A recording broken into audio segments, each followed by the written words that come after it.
Well, welcome everybody to Module 5 and Lecture number 5. Today's lecture is titled Transport Distribution Analysis. And what I'm seeking to do today is to introduce a technique called a transport distribution analysis that's open to all shippers to assist them to determine the best transportation options for an international consignment. Now, a transport distribution analysis is used by shippers to analyse a range of alternative methods of distribution for their products, from which the optimum pattern of transportation and transport mode is selected. One of the things that have been driving the need and the additional requirement to better determine the best type of distribution has been that there's increased competition, certainly for exporters in world markets, an increasing volume of trade, and also from the shipper's perspective, a desirability of attaining the best method of distribution, considering all the options that are available. So, as a consequence, whether the shipper is the exporter themselves or a freight forwarder, the use of a transport distribution analysis is featuring increasingly in a shipper's evaluation on how best to process an export order. Now, whether the exporter or the importer has its own shipping department and is incrementally building up expertise on international distribution techniques, or the exporter doesn't have their own shipping department, all parties are more informed about their transportation choices than ever before. And this has got a lot to do with the internet, being able to advise them of the multitude of logistics options that are available to them. From a freight forwarder's perspective, in keeping up with shipper demands, they are providing a wider range of services. Those services that we can refer to as third-party logistics services, such as warehousing, materials management, information-related services such as tracking shipments, and also other value-added ancillary services such as secondary assembly of products and also product inspection. So, from the freight forwarder's perspective, with the adoption of these new services, that doesn't necessarily single in on transportation, but rather the entire logistics chain process, it puts them in a very good position to deliver the best transport option for shippers, particularly given the rapid adoption of multimodalism. This analysis, the transport distribution analysis of the salient points that influence the transport services, is a key option available to the freight forwarder in its dealings with the shipper. The focus questions that we'll be dealing with today will be, what are the 5 factors that influence the nature of a transport service? So we're going to talk a little bit generally about some of those factors that are very important when it comes to the nature of a particular transport services. Our second question is, what considerations influence the suitability of transport modes for an international consignment or shipment? There's certainly a multitude of considerations that the shipper or the freight forwarder needs to consider in determining its best route of transport and also its mode. And finally, what are the main elements involved in a transport distribution analysis? Our reading is going to centre on a chapter out of Branch. And when we consider the export-import transaction, today exporters and importers have got a range of choices when it comes to coordinating international shipments. One option available to the exporter and importer is that they set up their own logistics shipping office. Often this is a determination based around the cost and benefit that the logistics shipping office can provide to the shipper. And ultimately, the determination is based on this idea that a shipping office can more than offset the savings realised through international distribution costs versus using an external freight forwarder to organise their logistics.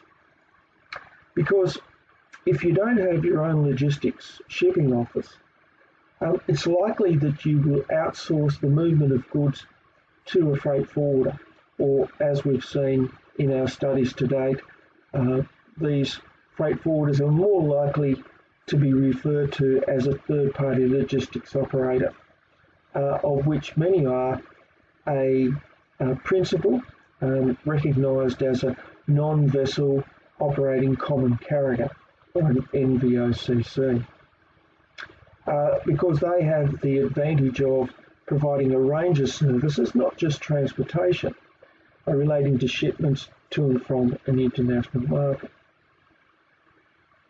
Now, it's not only the freight forwarder that an exporter and importer can work with.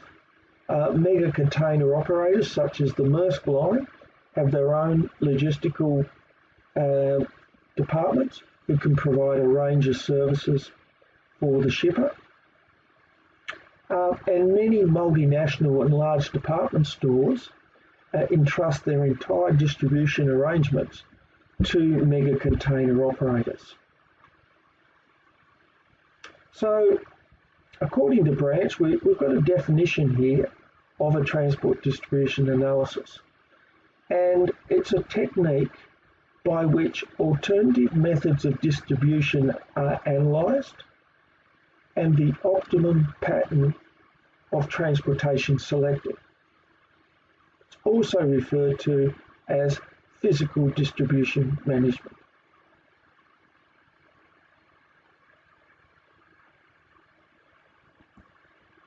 And one of the things driving the transport distribution analysis, particularly for a business that's currently doing domestic trade, is the fact that a decision to go internationally is much more challenging. So in your own domestic trade, you're quite comfortable with the legal system. The market knowledge is easier to obtain, and you've got a tight control over the movement of your goods. The financial system, in the main, generally, with the exception of global shocks, such as we're experiencing now, are generally safe and reliable.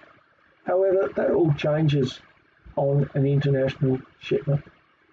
The legal system is often more complex. You might be moving from a market-based system to a different type of system of government. Your rule of law could be completely different.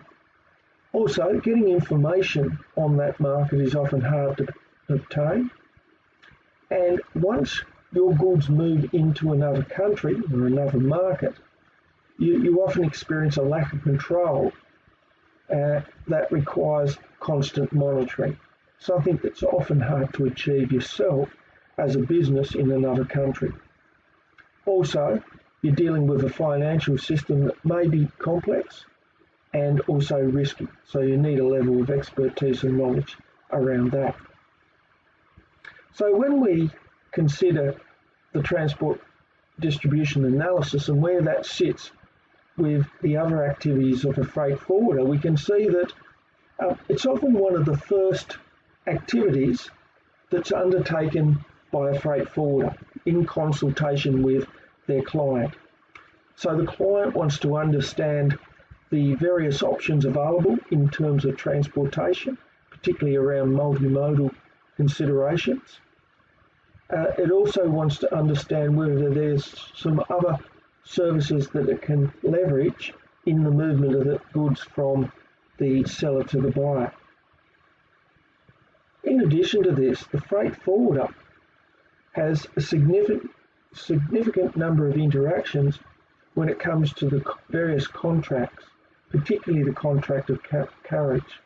The freight forwarder is required to have a dialogue with ship owners, airlines, trucking companies, customs, port authorities, all of which could influence the final choice of their transport mode and their transport route.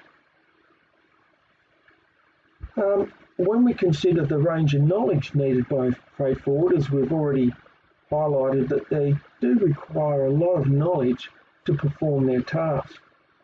And an important element of that, when we talk about a transport distribution analysis, is international carriers, vessels, aircraft, equipment, schedules, routes, cargo bookings and security.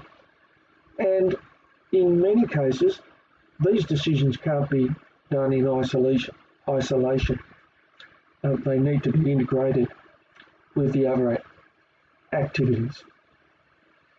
So if we look at where the transport distribution analysis, or for short, TDA, focuses in regards to an export shipment, we can see that it centres around the transportation elements designed to determine the optimum pattern of transportation for processing that export shipment.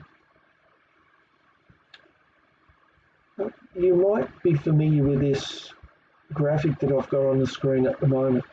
It looks at the journey of broccoli from South Australia to Malaysia.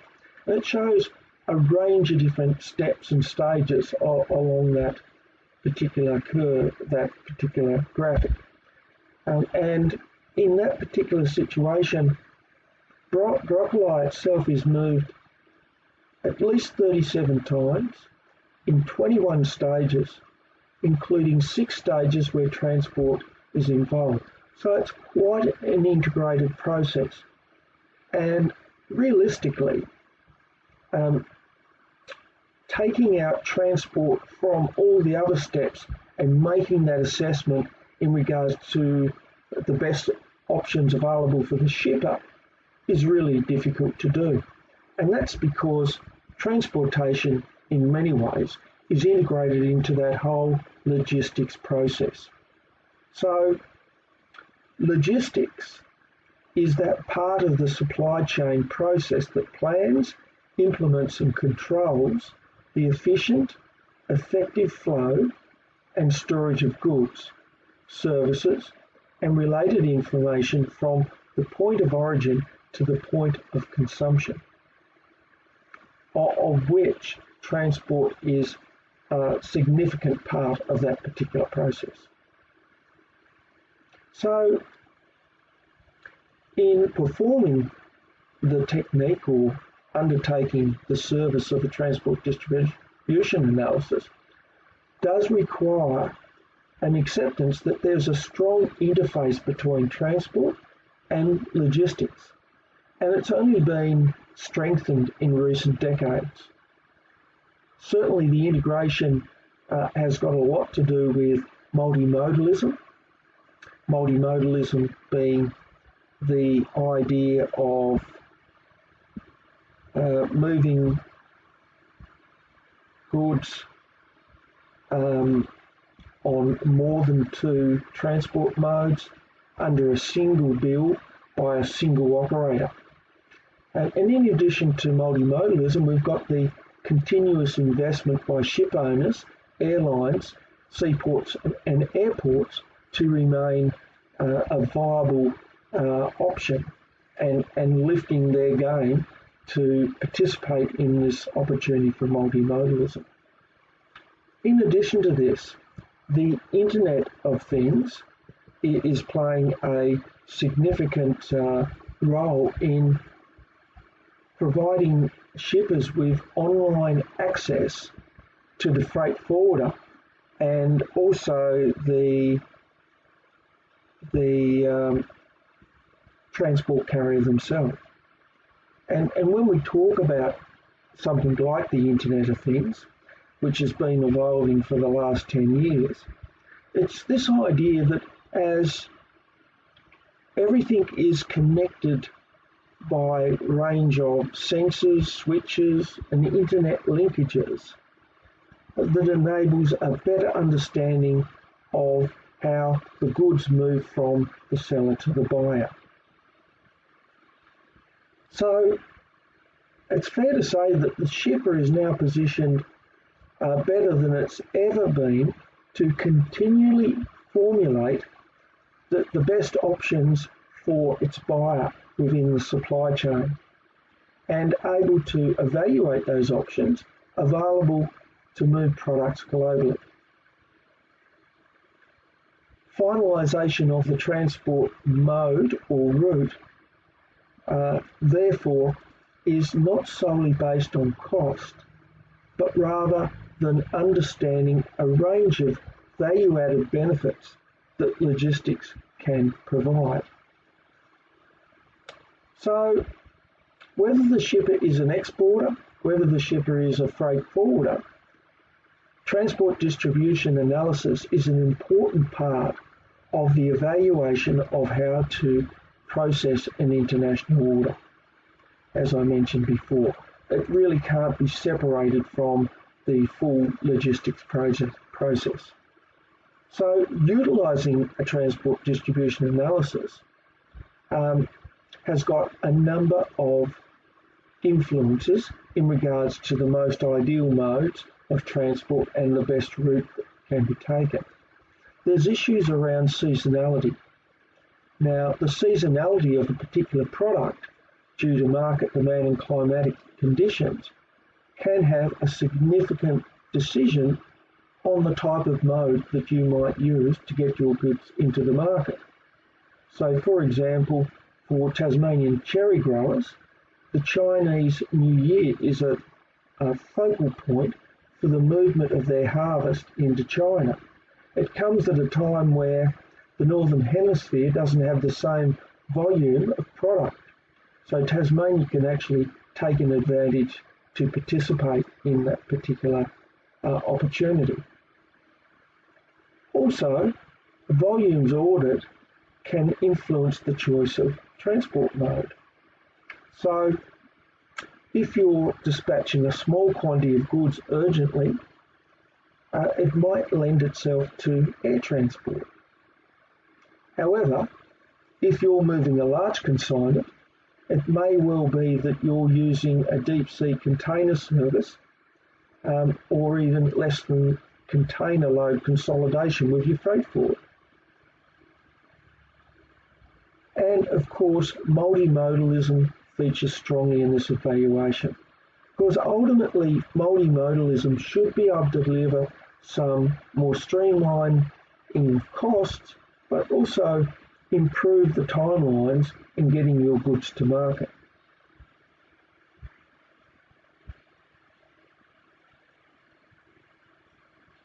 So ultimately, the final choice of a transport mode or route arrangements requires a strategic focus. In other words, you need to undertake a level of planning to make a determination of what is going to provide you with the best aspects of distribution efficiency. And that requires a business or a freight forwarder to undertake a range of different things. Firstly, product planning, as I've suggested before. So it needs to be strategic. In other words, it needs to happen before the determination is going to occur with regards to the products. So in that regard, if you're a shipper and you've got some form of um, fluctuation of demand through the year, you need to undertake some level of demand forecasting to ensure that when the time comes to move your products into the marketplace, you've got the appropriate carrier to move those products. Also, you need to be on top of the channels of distribution and component sourcing. So if you're an exporter and you're taking advantage of a global supply chain or value chain, and you're exporting components or intermediate goods outside of your own country, you need to be very sure that those goods are going to arrive at the appropriate time to allow you to assemble the final goods.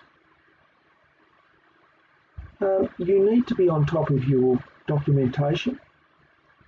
Documentation reflects on the ability of the goods to move through customs, and if that documentation isn't correct and doesn't meet the requirements of the importing country, there's every chance that the goods might be turned back. There are financial considerations just depending on your chosen method of payment, because these are going to impact on things such as cash flow, profitability, and having the working capital to continue working.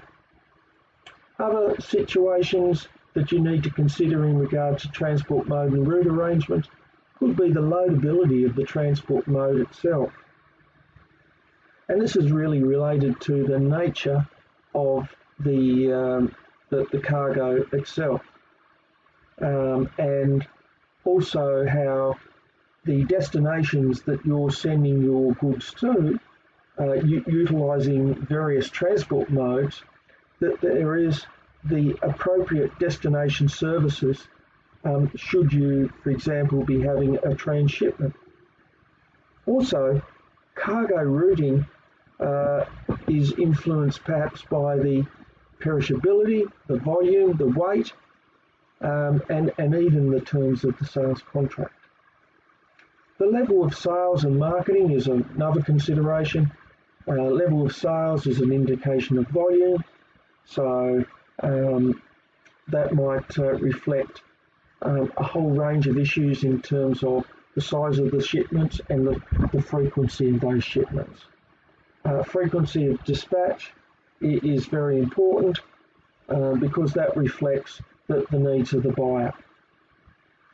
So ultimately, in consideration of those issues, the outcome is that the transport distribution analysis requires an emphasis on competitiveness. It needs to consider innovation and technology, and also it needs to consider those value-added benefits outside of transportation that could come from the overall logistics process. So that should give you an indication, an introduction if you like, into the usage of a transport distribution analysis and its appropriateness. So we're now going to have a look at the focus questions, which are: what 5 factors influence the nature of the transport services? So these are quite broad factors. And the first one I want to talk about is speed. So how does speed influence the nature of the transport service? Because generally, most of these determinations are based around the buyer.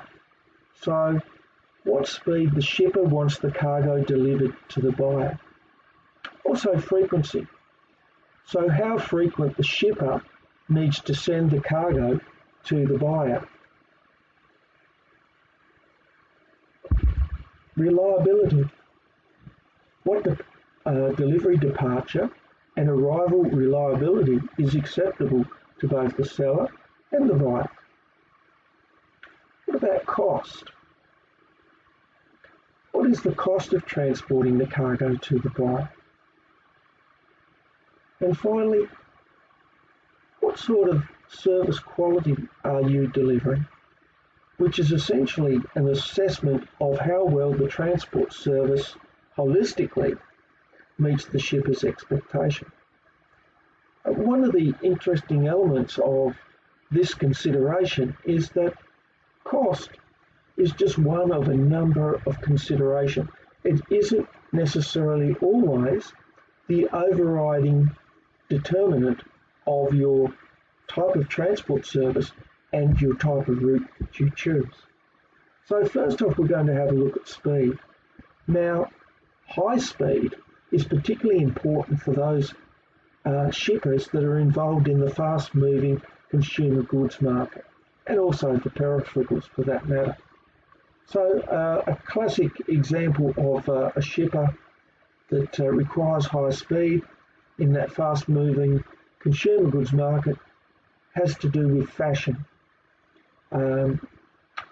Fashion typically has a relatively short life cycle, and if those goods aren't arriving in the market at the appropriate time, there is a risk of obsolescence for the retailer.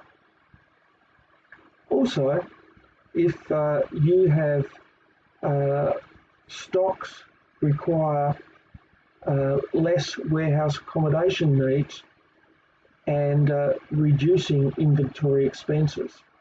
So that's a key issue, and that is reducing the expense of those stocks being in the warehouse.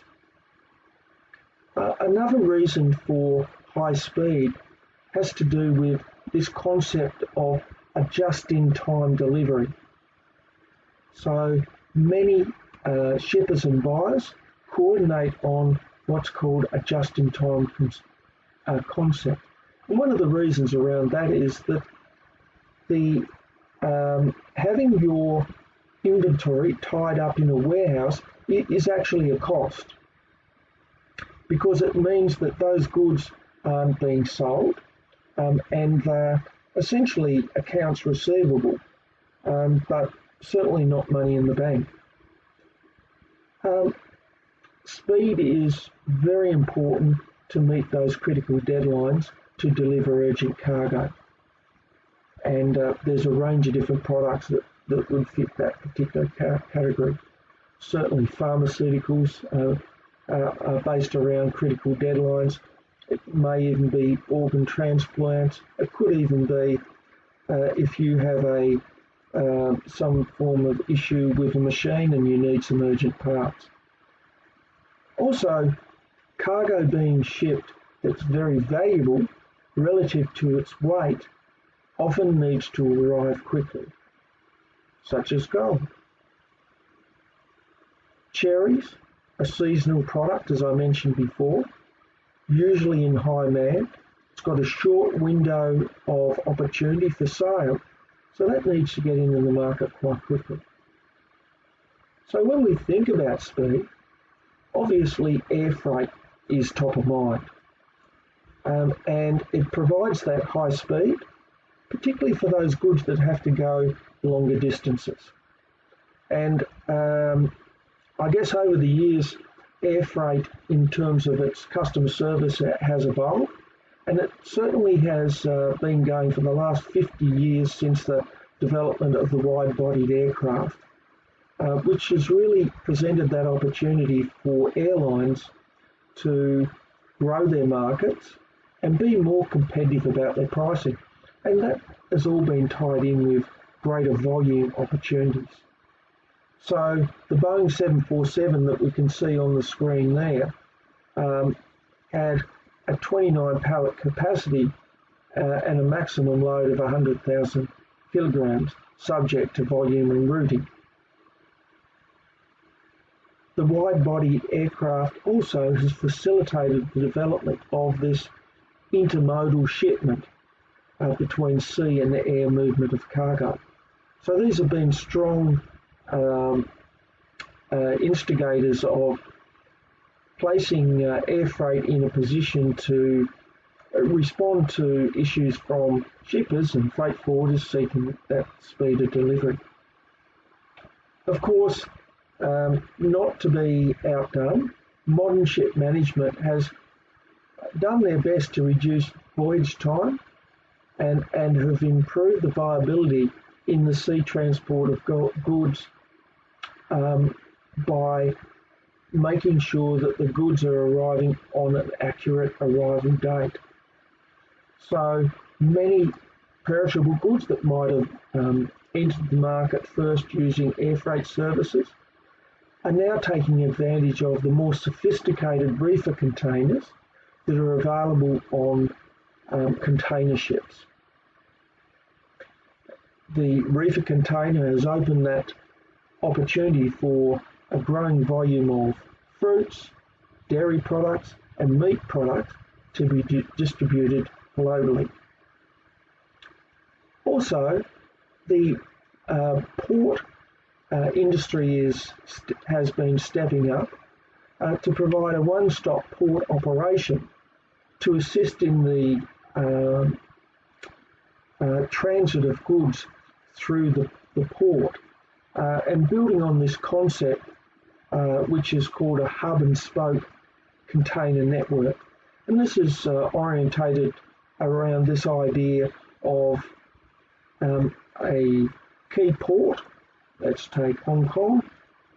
The goods are coming in on a large container ship and then moved out of that port to other locations on smaller vessels.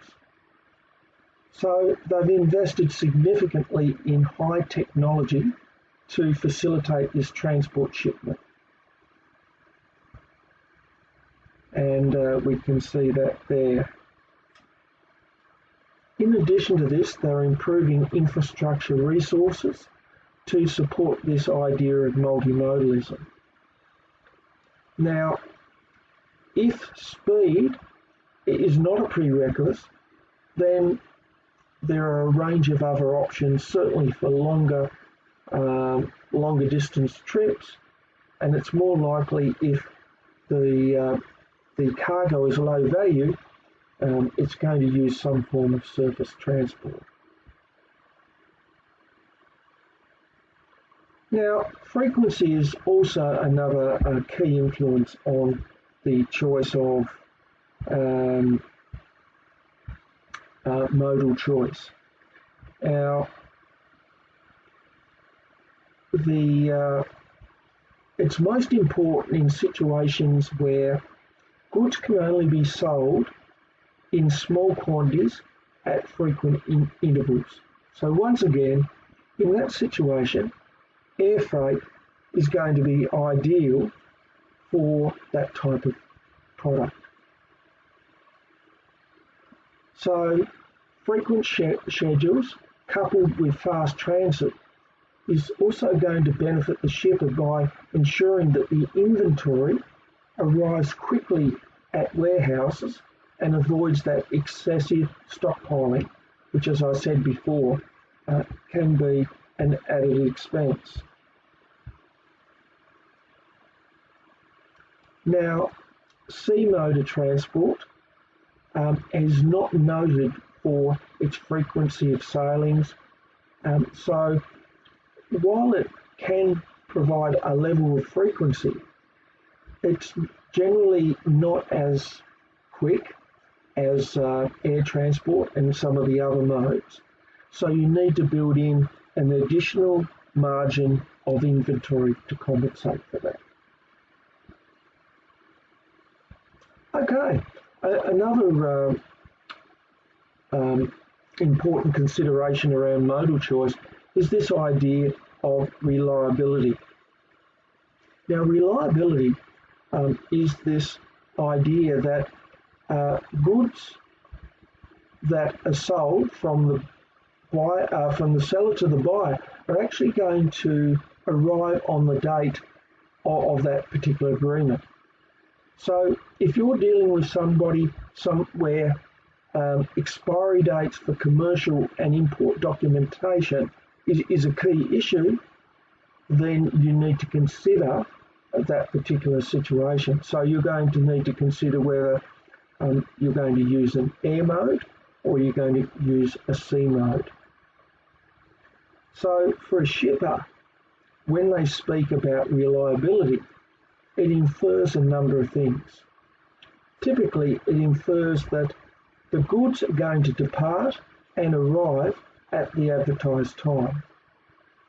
Also, that the goods are going to be looked after during that shipment process, so pre-shipment, through the voyage of flight, and after discharge.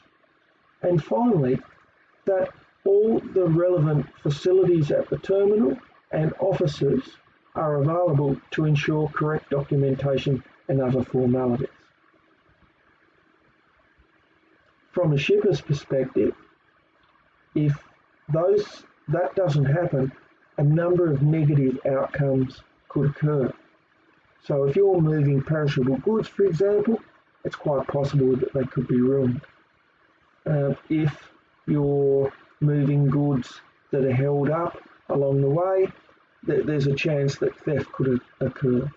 Also, if you've got goods that are parked out in a port waiting delivery, there's potential additional costs such as demurrage. And ultimately, if you're not performing your service that you have promised your buyer, you're going to be quite vulnerable to competition. Okay, so cost is quite a challenging area for the transport industry. One of the reasons for this is that it's often difficult to cost goods, particularly when there's multiple types of services being offered. So when cargo is integrated with a passenger service, some form of proportional approach to come up with a tariff is often used.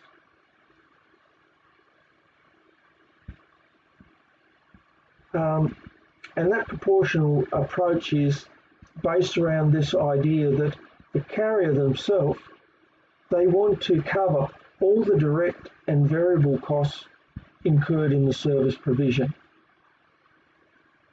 And those variable costs are things such as fuel, things such as crew, and they also want to make a contribution to the indirect or fixed costs, depreciation and insurance, and they also want to make a profit. Often you find market pricing is used, and it's often used to obtain the highest load factors. In other words, meeting the expectation of almost a supply and demand type scenario, meeting the expectations of the shippers in terms of what they're prepared to pay for a particular shipment.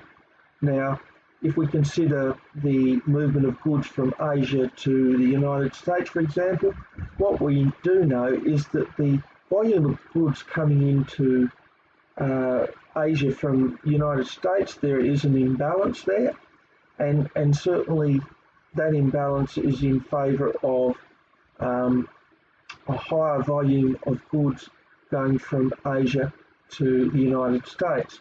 So in that particular situation, you might find that the tariff rate is a little bit cheaper for those US exporters of goods into Asia, and perhaps a little bit more expensive for those exporters out of Asia. In this particular situation, particularly around costs, the forwarder can provide an excellent service for the shipper, particularly around this idea of consolidation. Now, consolidation is based on this idea where you might have a less than container load. So what you're doing is providing your goods to a freight forwarder, and they put your goods in with the goods of other persons. So they build up the consolidation to a point where you're exporting a full container load, which is going to be a saving for you rather than just sending a single pallet. Generally, these services are done in line with scheduled services, whether it's a liner trade or whether it's an air freight service. Scheduled transport tariffs are often more rigid than compared to charter services. and they can offer quite good opportunities, particularly when a multimodal shipment is included, where which is the costs of all the transport to and from the seaport and airport included with the trunk haul, which is whatever main method of transportation that you're using. Cost is quite significant. It's not the overall determinant of your transport mode, but it's very important because it has a direct bearing on the saleability of the commodity itself. So the percentage of transport in the total value may get you to a situation where you may not be able to be competitive in that particular marketplace. So it's very important. So a shipper who's marketing low value costs goods is likely to seek the lowest transport charge, which is most likely, particularly if it's from continent to continent, to mean sea transport. Also, shippers with low value commodities are likely to monitor the availability of transshipping space, as rates vary with that particular type of space. So that charter space, and it often reflects the economic market forces at the time. So this is a supply and demand type scenario. So when demand for transport is high, the shipper is likely to expect to pay more. However, in weak market conditions, competition between service providers reduces the tariffs. In the scheduled liner and air freight services, you often find that the tariffs are more stable in that particular scenario because they're often controlled over some peak body, the liner conference system, or in the case of air, through the International Air Transport Association, IATA. So both ship and air operators are able to hold their rates at a level to show a profit margin based on a high load factor. It's only when the load factors start to reduce that causes significant challenges and also competition between those operators. The final key influence, if you like, on choice of mode is this idea of quality of service. And it's a key factor because the market is changing all the time. New level of innovation, new ways of doing business. And for a seller of goods, they need a total commitment on producing a quality of service through the overall logistics process. Now, what's driving this are innovations in regards to free trade zones, district parks, trade centres. So those type of centres are providing a higher level of productivity for goods moving through those particular centres. Free trade zone has been a significant plank in China's Belt and Road strategy by building out free trade zones, which have been very successful in China over the years, but also building them out in other parts of the globe.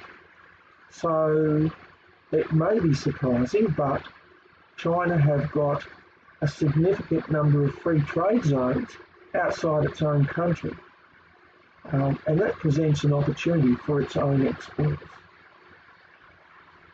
In addition to this, one of the drivers towards the production of this quality of service concept is this idea of the free trade area.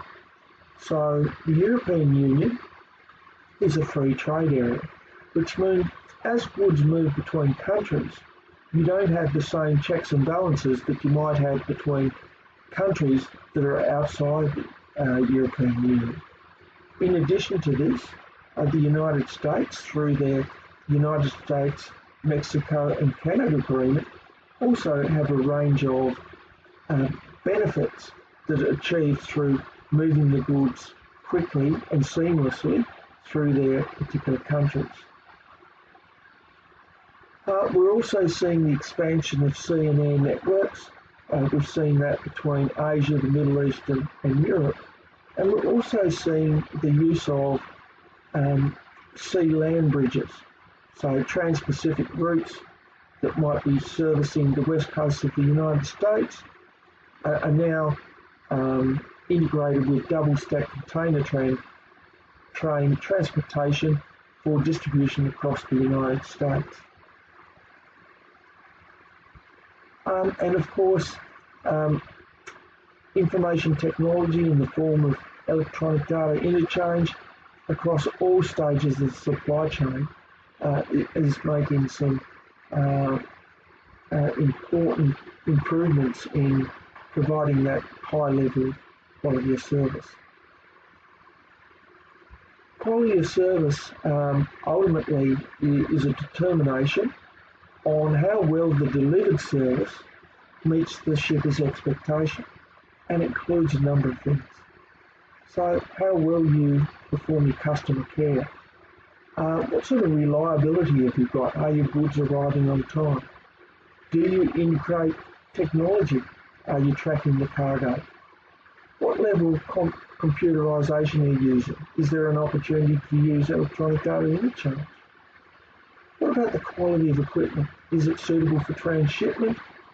Does it meet the other requirements in moving your goods? How flexible are you in terms of the quality of service that you offer? What about competitiveness of tariff and transit time? Also, what about the attitude of staff? Are they professional? That reflects very positively on quality of service. Ultimately, this is enabled by a high degree of integration between carriers, agents, customs, airports, seaports. So all those service providers around transportation to ultimately come up with a customer-centric outcome for the client, which might look something like that. Okay, so our second question that we're going to look at are the influence on the suitability of transport modes for an international consignment. So this is having an understanding of the variety of influence that might impact on your final choice. And the final choice to move an international consignment from the seller to the buyer is strongly influenced by a wide variety of considerations. And first and foremost, it might have something to do with the customer's choice. So your seller, you're selling to a buyer, that customer may already have a choice in mind. And in that case, it's then up to you to find the best transport mode to get the goods into that particular market. Because when a seller and a buyer sit down, transportation is often a key area of negotiation. And when that sales contract is finalised, transport should be clearly clarified in that particular sales contract. Now, so the buyer's choice of the transport could be one of the prime considerations. Transport mode is also closely related to the delivery trade terms. So if in your negotiation between the seller and the buyer, you finalise on an Incoterm, which is an abbreviation for International Commercial Term, then that will dictate an appropriate approach to how the goods are going to be delivered and who's responsible for it, who's paying for it. And one of the interesting situations that might arise between you and somebody that you're exporting your goods to overseas is that it's not uncommon for the importer to insist that the country's national shipping line or airline is used. And that might be just simply because they seek to reduce their exposure to any currency fluctuations. So that's customer's choice. Of course, the nature of the commodity is going to have some influence on the transport mode, because some commodities might require special facilities. So, for example, if you're moving perishable products, there should be some consideration on how to maintain the cold chain. If you're exporting meat, there's an expectation that there is a facility at the exporting airport and also at the importing export to check the appropriateness of the packaging and the goods to ensure that the right certificates are included. Also, in regard to the nature of the commodity, it might require you to review the configuration of your consignment. So you want to ensure that that consignment fits quite nicely in perhaps a container or a pallet. You need to consider that configuration, and that configuration can influence your type of transport, particularly around issues such as the dimensions and also weight.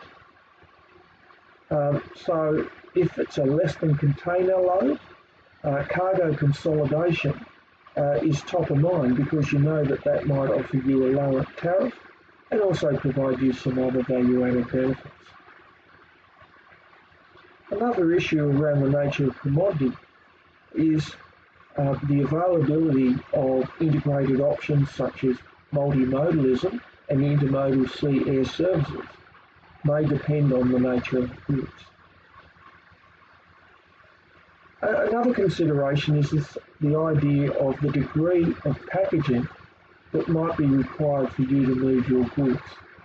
So some goods require additional packaging, but they can be a significant proportion of the overall distribution expense. So if you can offset that in some way, that might be a real saving for you. So when you consider packaging for air freight, what you know is that the packing needs are often much reduced, and numerous consignments can be conveyed by simply sending off a pallet enveloped in a plastic cover to protect it. So that might significantly reduce the cost of your packaging. Also, for anybody that is moving goods, a further examination of the type, quantity and quality of packaging can often produce favourable results for the exporter and shipper. In Australia, the packaging and packing industry is valued at about $2 billion. And there's a range of different companies that can provide this particular service. So if you were a shipper, certainly if you were a freight forwarder, you would have a strong communication with those particular type of companies. Another issue in regards to your choice of transport mode is going to be the degree to which the consignment, as presented, aids handling. So ideally you want a shipment that's easy to handle from the time it leaves the factory until it reaches the retailer. So, for example, palletised cargo facilitates the handling of a forklift. Cartons are ideal for containers. If you've got an awkwardly shaped cargo, it's likely that you will require special facilities and handling arrangements. Now, they are most likely going to be subject to some form of freight surcharge. Also, those oversized consignments are going to encourage broken stowage. So considerations need to be made in regards to how best to protect those goods from damage, which is typically likely to increase the premium cost. To help along the way, the International Standards Organisation have a code of internationally standard package size, and that helps in the distribution and optimisation of the use of containers and pallets. Increasingly, particularly at terminals and ports, cargo is stacked to make the best use of warehouse cubic space. Accordingly, if you are sending a shipment, you need to make some form of consideration of that, particularly ensuring that your goods are robust to survive this type of situation. Another situation in regards to transport modes is going to be what your statutory obligations are imposed in transit. And government imposes, through customs in the main, significant statutory obligations in the movement of cargo. And that could easily impact your route, service and transport mode. So dangerous goods, for example, the regulations around that are often really stringent. And that has an impact not only on your own goods, it has got the potential to have a negative impact on goods around you. Also, certain product needs special facilities, both in the transport mode and also at the export and import terminals. And I mentioned before that meat is one of those type of products. Also, let's not forget that most countries have weight and length restrictions in regards to road vehicles. And this is particularly relevant to the overall weight of containers. Also, it's quite likely that there's going to be restrictions on road haulage drivers' hours, and some jurisdictions are more restrictive on this than others. In addition to this, considerations in regards to statutory obligations also include things such as packaging.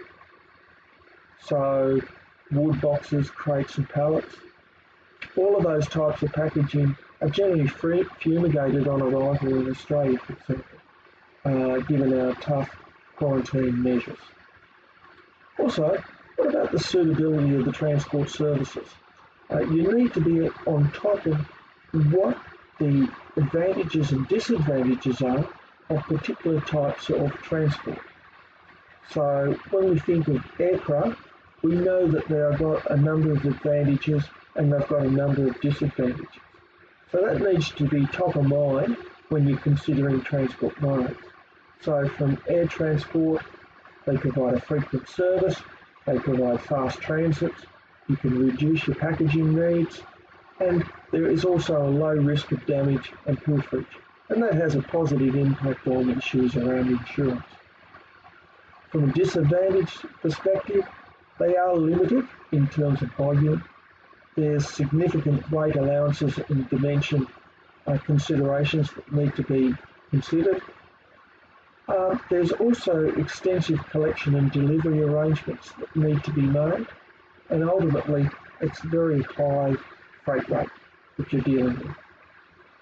When it comes to shipping and a ro-ro service, usually low collection and delivery expenses, they've got low freight rates per distance travel, and you can export high volume capacity. Disadvantage is the slow transit time, usually higher packing needs, and you're probably dealing with a less frequent service. When we talk about the advantages and disadvantages of trucking, it's a frequent service. It's flexible with rerouting, It's got quite simplified documentation, and it's cost effective to other transport modes over short to medium distances for sure. In regards to disadvantages, it's got slower transit time, slightly more packaging expense. It is limited in its volume capacity, weight allowances, and also dimensions. Another consideration in regards to the suitability of transport modes is the transit time itself and the related urgency of the consignment. So if you're dealing with e-commerce, you've got customers who are utilising e-commerce as a mode of entry to a particular market, typically they require immediate fulfilment, which lends itself to an air express service. We know that air freight service is the fastest schedules, and they're particularly suited for an urgent consignment. From a surface transport perspective, we're seeing a lot of new infrastructure around the world, such as tunnels, highways, bridges, which are also providing new physical distribution opportunities for shippers as a way of reducing the transit times for surface transport modes. There's a bridge there between Denmark and Sweden. We also know that being able to take advantage of multimodal and intermodal service, which has the opportunity to provide a quicker transit time. Unfortunately, those countries with poor infrastructure, particularly at airports and seaports, are certainly at a disadvantage when considering the route of your goods to the market. Another consideration in regards to the suitability of transport modes is the quantity of cargo and the period over which the shipment is made. So the greater the quantity of cargo, usually the lower the overall distribution cost per tonne or kilogram. And when we generally talk about high volumes of cargo, typically what we're talking about here are bulk movement of bulk goods, and they are often conveyed over a period of time, which presents an opportunity for them to attract concessionary tariffs. And sea transport is well positioned to deal with these large quantities of cargo required over a period of time. For FCL, trailer and cargo wagon, load charges are generally going to be cheaper than dispatching the cargo under consolidation arrangements. So that is certainly a consideration. However, consigning your goods under consolidation is generally cheaper than just sending an individual box or an individual pallet. So when it comes to small quantities of products that are required frequently, air transport is most likely going to be the method of transport that you choose. Insurance of cargo is another consideration. The premium itself is determined by a range of different factors, but typically the nature of the cargo itself, the mode of transport, plus the type of packaging. So when we think of air freight cargo insurance, usually used for quick transits, there's a lower risk of damage and pilferage, and generally you're going to achieve the most favourable premium rates on your insurance.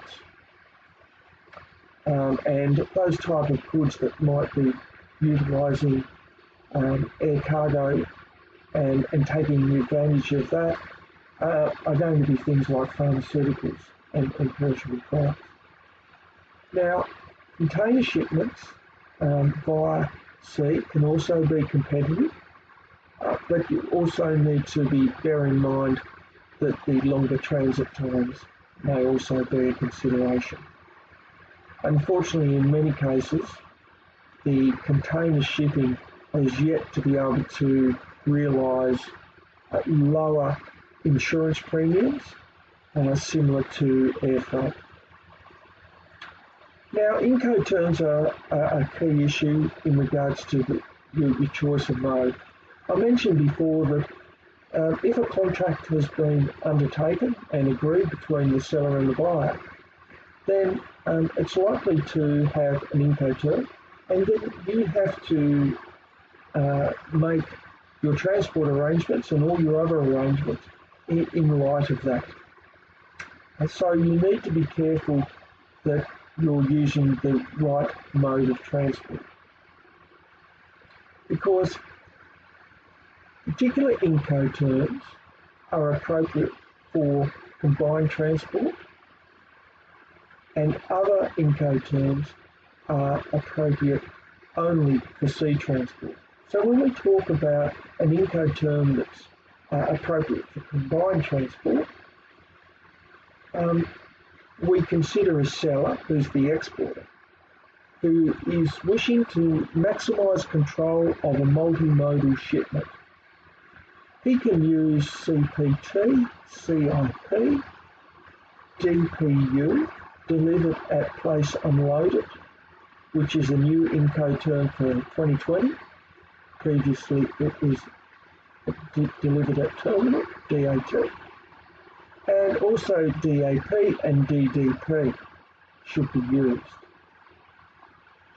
If you're a buyer who wishes to maximise control, once again, under a multimodal transit, multimodal suggesting that you're using two means of transport, there exists some options for the importer, and those options could be BXW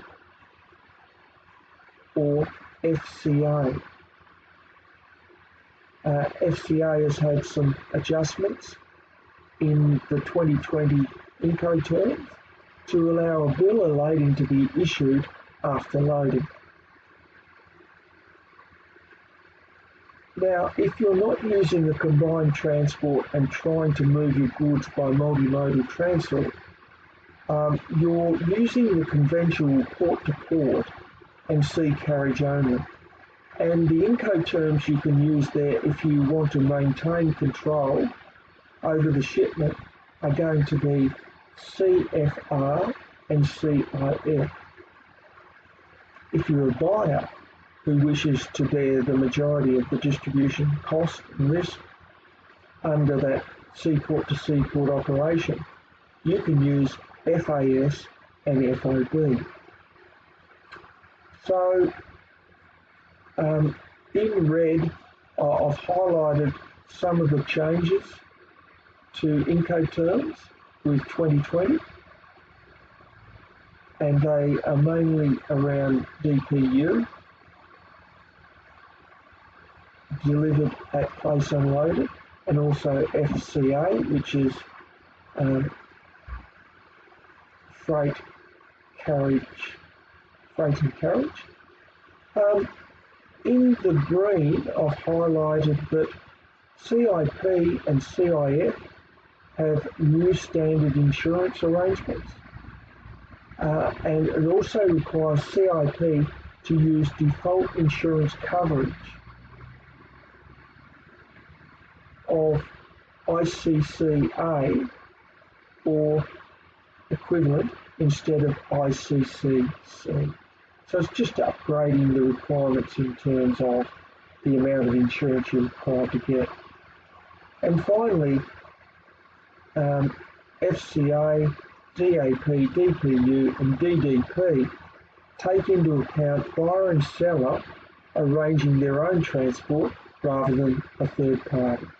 So in other words, if the shipper, the exporter, decides that they want to use their own transport rather than a freight forwarder,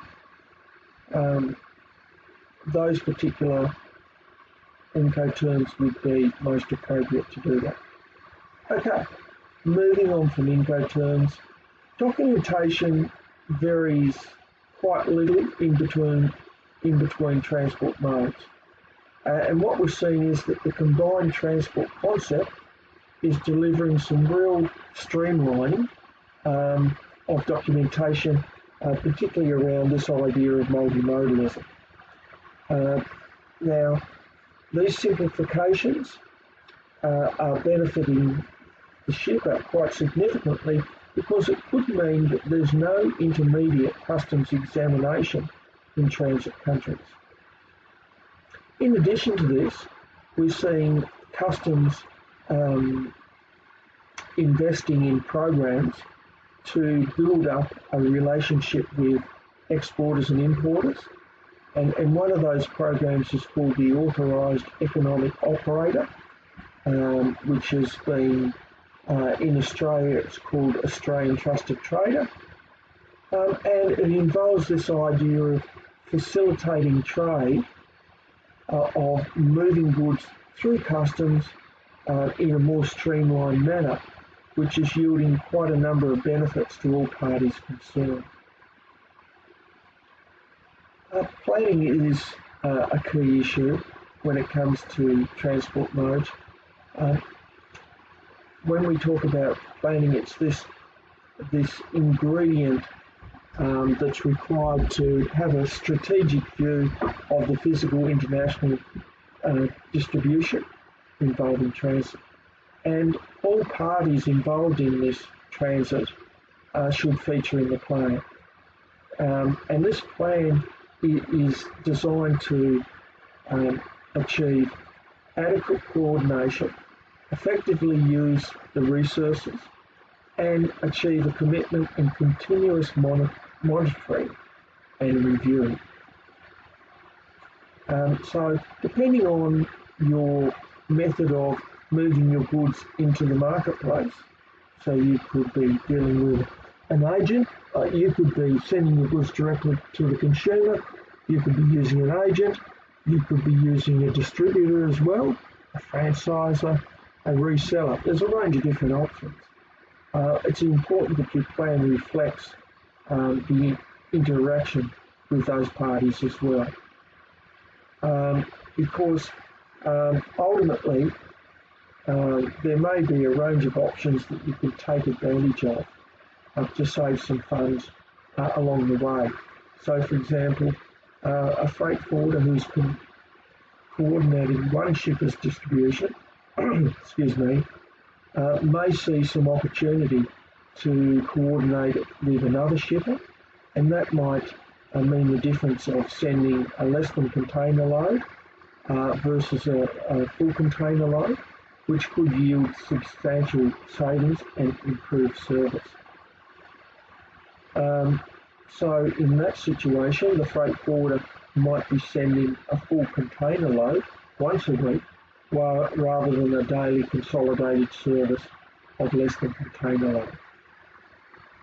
Customs planning is important because you need to be across the relevant tariff and duty, particularly in regards to exemptions.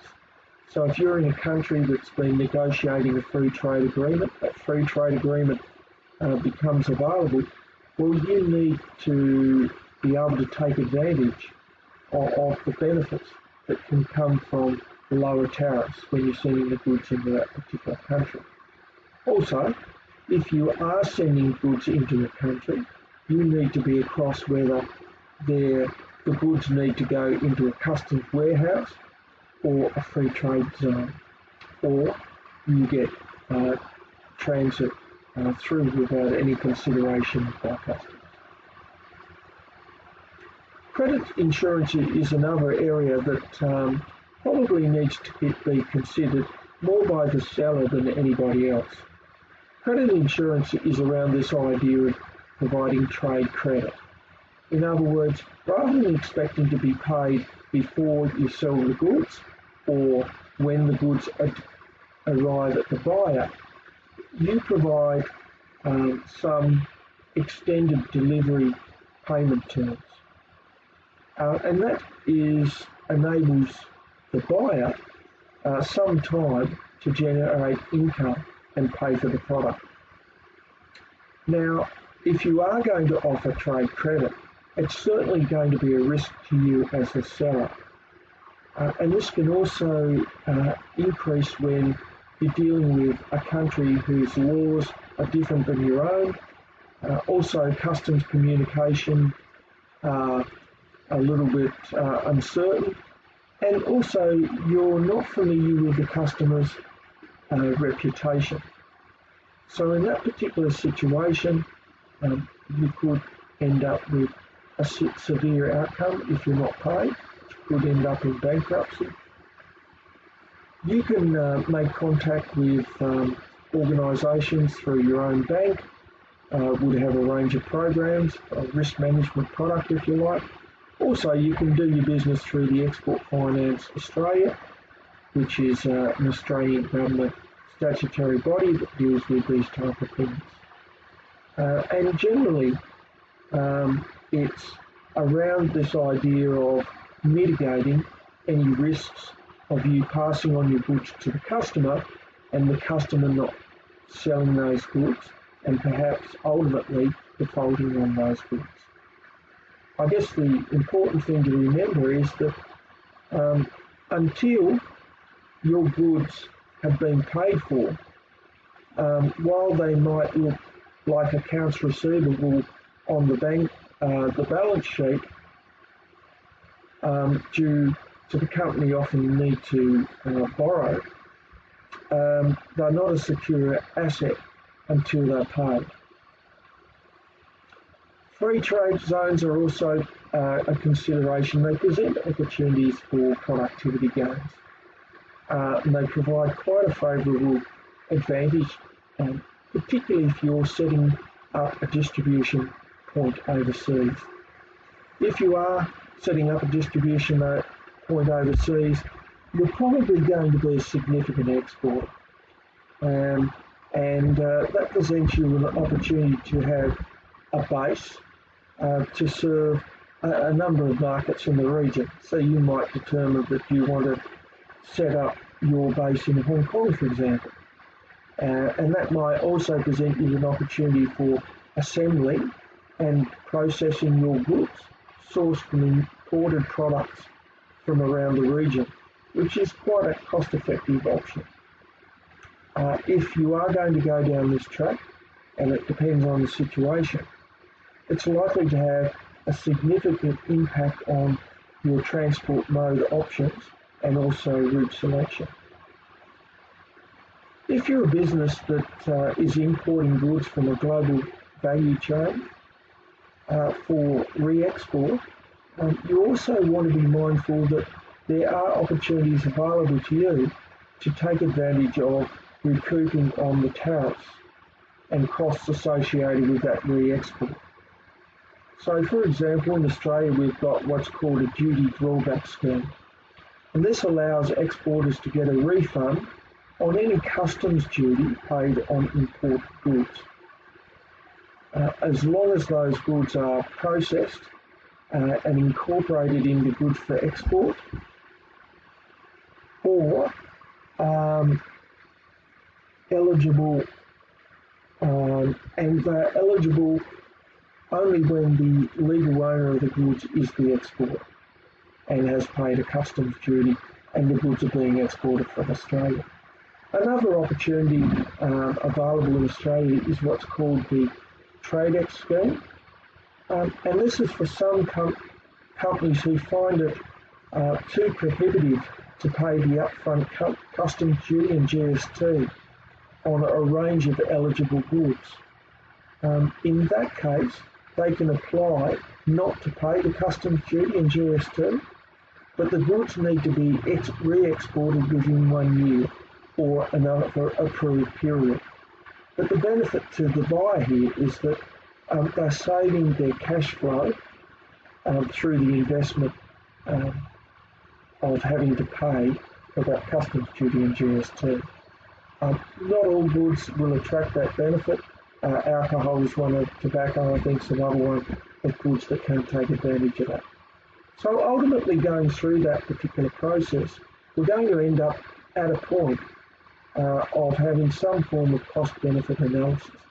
As I've said a couple of times throughout, it's not simply going to be the cost of the transportation that's going to determine your choice of transport mode and also route. If it was, then everybody would be choosing sea freight because it's much lower than air freight. But that's always not practical for many of those reasons that I've been speaking about. That cost-benefit analysis, other than cost, need to be considered, and it needs to be done on a regular basis because we know that market conditions do change. So some of those logistical elements outside of transportation needs to be considered. Cost of packaging, convenience and reliability of the service, charges for insurance, documentation, warehousing need to be considered, the speed of getting goods to the market, the type of goods, the list really goes on. So the value-added benefits, in addition to cost, must be evaluated to make that final determination of the optimum transport mode route choice.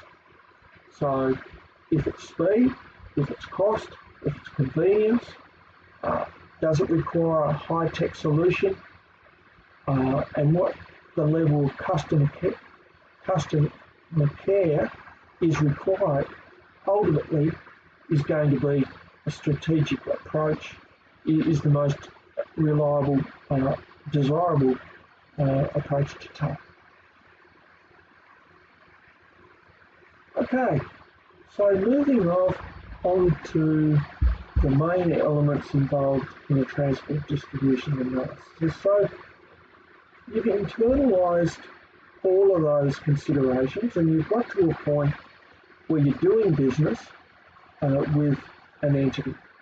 Now, I've got a couple of case studies. The first one, this is in table 13.1 of the reading, is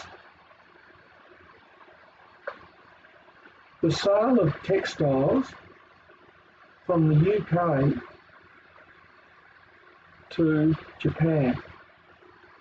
Now, you've got the various weight of the consignment, you've got the volume of the consignment, so it's quite large, and you've also got a value X works, and that's that figure there.